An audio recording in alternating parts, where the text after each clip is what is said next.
reducing the impacts of the nuclear fuel cycle in East Asia. Our research question asks how we can improve the nuclear fuel cycle in East Asia so that we can increase its viability as an alternative energy source.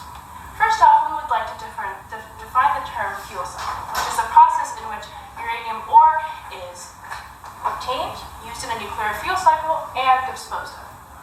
So the primary source of fuel for nuclear power reactors is uranium. During the uranium mining process, there may be a variety of problems that arise within the surrounding areas. Firstly, there are health implications for both mine workers and members of the surrounding communities. So mine workers are regularly exposed to radioactive elements such as radon which they inhale. A consequence of this is a high risk of lung cancer for miners, and former workers have actually passed away from this condition. Additionally, if there is any contamination from the mines into the local environment or water sources, this may create a problem for the nearby communities as there is a risk of radiation poisoning. Furthermore, there are some new studies that suggest that prolonged radiation exposure may actually create permanent genetic damage for some people. Geographically, the local land and areas around uranium mines is at risk of environmental contamination. If this happens, it was going to be very difficult to clean up due to the radioactive nature of the materials involved. Even after a mine closes its operations, if it is not properly decommissioned, it may still leave radioactive elements exposed. This is especially the case if the mine in question is an open pit mine. Now, overall, uranium mining disproportionately affects indigenous peoples. According to a recent report published in the Energy Research and Social Sciences Journal, around 70% of global uranium deposits are located on indigenous land. This means that indigenous people experience the majority of the negative health and environmental impacts that stem from uranium mining. Another significant drawback to nuclear energy is the high-level radioactive waste produced at the end of the fuel cycle. Nuclear waste, when mismanaged, can result in disastrous environmental and health consequences. An extreme example of this is the Kishtim disaster, which occurred in the Soviet Union in the 1950s. Due to the scientists' lack of understanding of the technology at the time, massive amounts of highly radioactive waste was dumped into nearby lakes and rivers.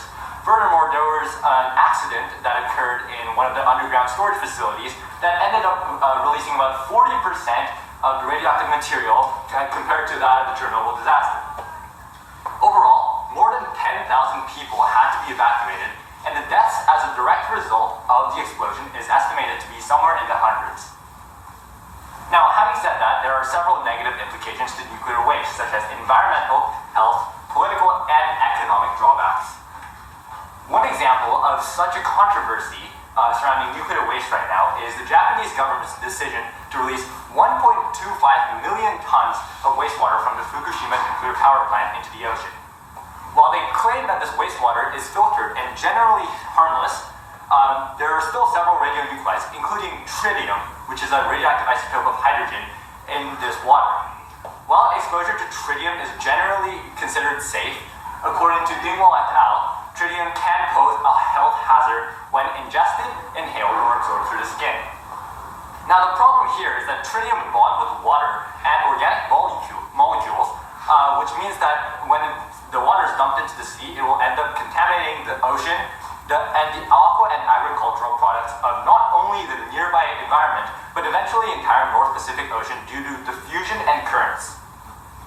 A more extreme potential impact of the disposal of nuclear waste is that countries can take this fissile material and extract plutonium and uranium for it for reuse as nuclear weapons. For instance, China specifically has recently been suspected of taking a lot of plutonium and uranium waste from their nuclear reactors and redirecting it towards expanding their nuclear arsenal. As a result, Columbia University researcher Hart Rappaport writes, quote, "Nuclear weapons beget nuclear weapons. It's only a matter of time before a political party seizes the nuclear issue to gain power and makes good on its promises." In other words, nearby countries like South Korea and Japan are becoming more and more pressured to take their existing nuclear technology and repurpose it towards developing nuclear weapons instead of nuclear energy, starting a potentially disastrous arms race in East Asia. All that needs to happen is if enough people support it and if a political party does it. Even then, though, there are many long-term consequences of the storage of nuclear waste. Because it takes decades, if not centuries, for nuclear waste to be properly stored before it no longer becomes radioactive, during that time, governments must keep these sites safe and secure, and during that time, it costs them billions of dollars to maintain these sites. Now, let's take a look at the solutions. Firstly, it's quite difficult to improve the uranium mining process because we can't change the geographical location of uranium mines as well as the mining methods with current technology. The only thing that we can do is to provide better equipment for our miners to protect them against the negative health effects associated with exposure to radioactive ore. Next, for managing nuclear waste, there are several potential solutions. The first being direct dumping of high-level nuclear waste into the ocean or underground. While this may be the simplest and cheapest option for many countries, it actually poses many negative health and environmental effects. Another alternative solution is the usage of borehole storage systems like the one shown here. This solution involves digging a very deep, narrow hole several kilometers underground and disposing of the nuclear waste in sealed canisters. Now, this solution is very promising because boreholes take up less space, are less polluting, and minimize the radiation on the surface because the waste is being kept several kilometers underground. However, it does have its drawbacks, as we need to find a geologically suitable location to construct these borehole systems, as well as transporting the waste safely to the bottom. And furthermore, these boreholes could spill in the case of natural disasters, such as an earthquake, and cause high-level nuclear spillage. Finally, another solution is the reprocessing of spent uranium fuel to be used again in a nuclear reactor. This solution allows for the nuclear waste to be recycled and reused, and not only that, the final waste from that reused uranium is much less radioactive and takes significantly less time to decay compared to the original. Our proposed solution has two stages. First, we propose the usage of borehole storage systems to temporarily store the spent fuel. Borehole systems are the most practical and safest for our environment and health. And next, we propose the use of reprocessing technology to reuse the spent uranium after it's been initially used in a nuclear reactor. As reprocessing technology continues to improve, become cheaper, more accessible, and better, we propose the eventual transition towards reprocessing technology for all of its various benefits. An implication of our temporary borehole solution includes the fact that nuclear waste continues to be disposed of into the environment. Additionally, geological surveys, which are conducted to find sites with solid rock, are often poorly done, which can lead to leaks and spills. This can cause huge amounts of radioactive material to contaminate nearby communities and ecosystems. A limitation to this would also be that certain areas or countries may not be able to incorporate boreholes into their system due to having three criteria for the selection of location: safety, ethics, as well as if it's in the appropriate landform. An objection to the reprocessing section of our problem would be that countries such as the United States do not like Japan, South Korea, and China to be adopting these methods in fear of one, proliferation, and two, treaty violations. In elaboration of proliferation, reprocessing produces high levels of fissile material, notably plutonium, which is readily usable for nuclear weapons, as Andrew has mentioned. Therefore, our refutation to this would be to implement, to centralize nuclear technology, the implementation of an internationally recognized organization that would put in place regulations and carry out consequences. In conclusion, nuclear technology is highly dangerous, but if we take the correct precautionary steps in order to harness its power, we can improve not only society, but humankind. Thank you.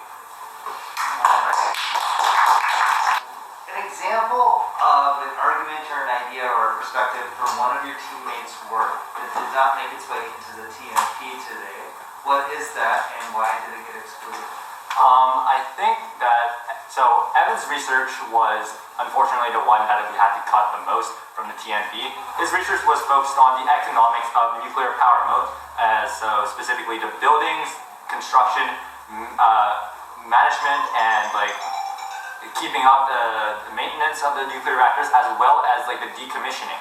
While this is very important in the large scale and the global framework of adopting nuclear technologies, we didn't feel as though this was the crux of the issue at hand, as we focused more on the scientific and somewhat implied the ethical dilemmas and issues concerned with nuclear energy. Thank you. Let's move next to Christina. Christina, think about your team's solution here, your recommendation that you just told me about. How did this eventual solution at the end of your multi-week project make you think differently about your individual work that you've been doing in the past while? Yeah, so my perspective was the scientific perspective, so that focused on the environmental and health impacts. A lot of that was numbers, statistics, analytics, so very straightforward, black and white type of situation. Our solution, however, is more of a nuanced thing because we have taken into the account that reprocessing might not be possible for every country or every industry right now because of how much you need to invest and just geographical limitations, right? So previously it was more like, oh, nuclear energy, great, well, let's go for it. But then after getting to understand our solution, I was like, yeah, there are certain drawbacks to this that I hadn't previously thought of. That makes sense. All right, Andrew, question for you. If you had another team member, if you had a sixth team member, what perspective or idea would that person perhaps investigate that would be beneficial to your team's overall numbers today? So there's like two main things that I think we could have researched a bit more. The first is that we don't really look at the nuclear reactors themselves. So we look at how the uranium is taken from the ground as well as how it's disposed of, but we never look at how it's used in these reactors. So one thing we could look at is the different types of nuclear reactors that countries are developing. For instance, fusion reactors, which use different kinds of fuel and as a result produce different byproducts. We could have looked into that. We could have also looked into the different types of uranium reactors that are salt-cooled, all of which are more so futuristic. They're not really in use right now, but in the future they could be developed, and it's something we could have looked at. Another thing that I think we could have investigated a little more was Christina mentioned an international regulatory body, and although we did see a little bit evidence about that, I think that we could delve into that a lot more by looking at who would be regulating this, how would it be run, how would they implement these rules, what would these rules be. There's just a lot of things that this hypothetical sixth person could have looked into. Great. Okay, thank you. Chelsea, so I want you to think about the following. Give me a specific way that your thinking changed as a result of the work that Andrew did. Okay. So Andrew's work really looked at our solution mostly, and personally, my research focused on the problem. I was looking at indigenous peoples and the impact that the nuclear fuel cycle had on them. And so I was just thinking, okay, it doesn't really seem like there is a solution as to how to make this disposal of nuclear waste any safer because the materials aren't going to change. The materials are going to stay as radioactive as they were before. There's no way to decrease the radioactivity. But Andrew actually came up with quite a few brilliant solutions that really opened my eyes to how actually there is a possibility of making nuclear waste disposal much easier. So for example, his borehole storage system, it's much different than current underground storage systems in place right now. So currently it's rather shallow compared to the borehole storage, right? And then also reprocessing, it's a more advanced technology that I had never even heard of. And so just learning about these allowed me to understand, okay, our solution is actually quite realistic and it's not something that is way out of reach, and I could kind of see how probable the solution could actually be. Great. Thank you. And finally, Evan, how did the group decide to include Jihoon's perspectives or investigation into the overall presentation that we just saw today? Yeah, for sure. Jihoon's research looked mostly at the moral and ethical dilemmas of the nuclear fuel cycle. Specifically, he looked at the ethics behind the Fukushima power plant, which is one of the main examples we use to show an integral aspect of the problem with nuclear waste. And so that was definitely a big part of our problem, as well as he also took a look at the legal and ethical, as well as kind of political issues with international relationships and legal issues and treaty violations. And so that was also an integral aspect of our problem. Great. Thank you so much. Let's give them a